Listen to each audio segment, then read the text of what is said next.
Cette petite balade était également l'occasion de vérifier si d'autres âmes avaient besoin de mon aide, si j'avais bien effectué ma mission lors du tournage du reportage, et comme vous pourrez le constater, plus aucune âme n'a besoin d'aide dans les parages.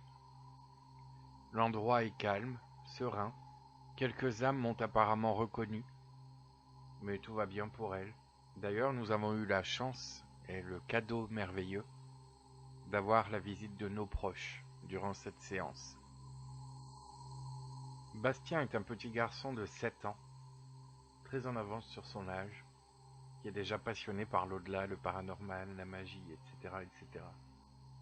Une fois, il a surpris sa mère en train de regarder les vidéos de TCI sur Internet, et au grand étonnement de Nathalie, donc sa maman, Bastien comprenait les messages encore mieux qu'elle. Il n'avait pas besoin des sous-titres, il comprenait tout ce qui se disait dans les séances de TCI.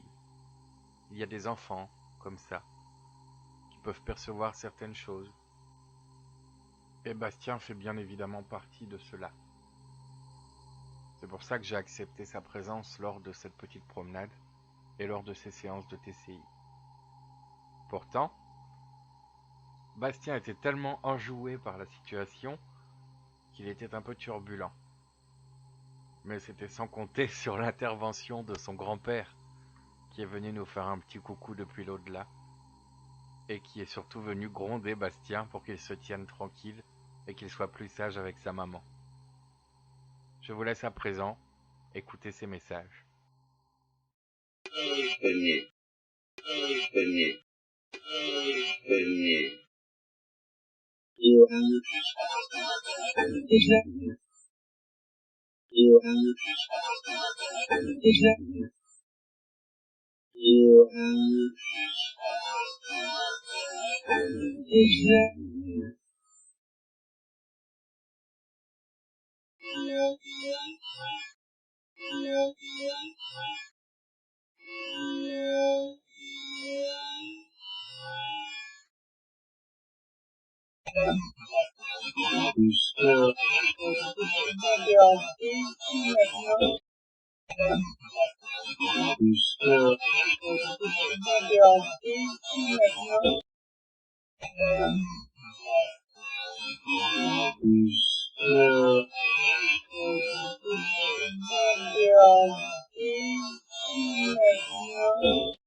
Nous sommes ensuite allés à la Pierre aux Sorcières. Évidemment, ceux qui ont visionné mon reportage connaissent l'endroit et savent de quoi je parle. Une fois là-bas, Aline a proposé de poser les mains sur la pierre et de formuler un vœu. Trouvant l'idée sympathique, j'ai posé ma main et j'ai fait en secret le vœu que ma voiture soit enfin réparée. Et c'est en fin d'après-midi, lors d'une dernière séance de TCI, au Marais, que j'obtiendrai ce message assez troublant et en rapport avec mon vœu.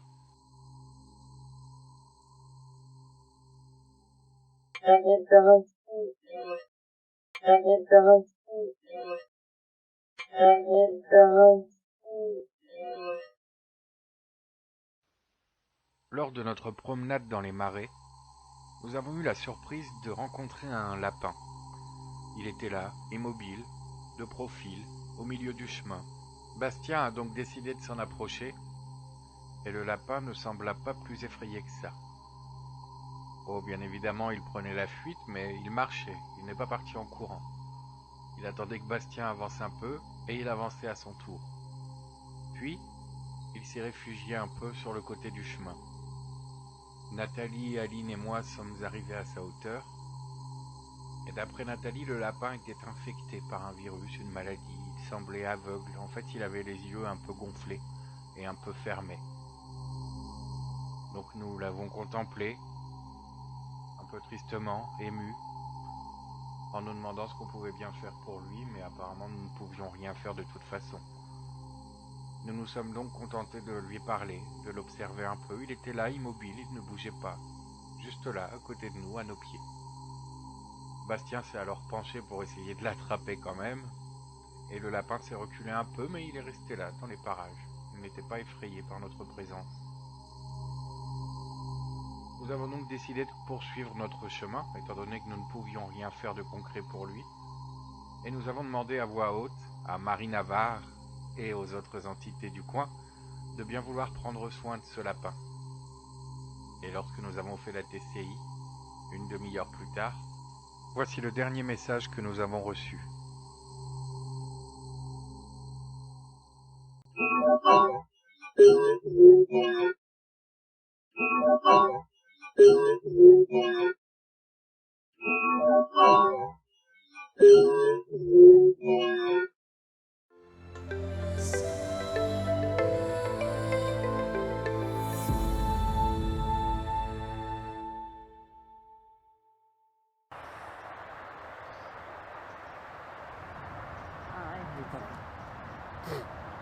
C'est gagné. Bon, c'est pas gagné, hein. C'est pas ce soir qu'on va bouffer du civet, hein.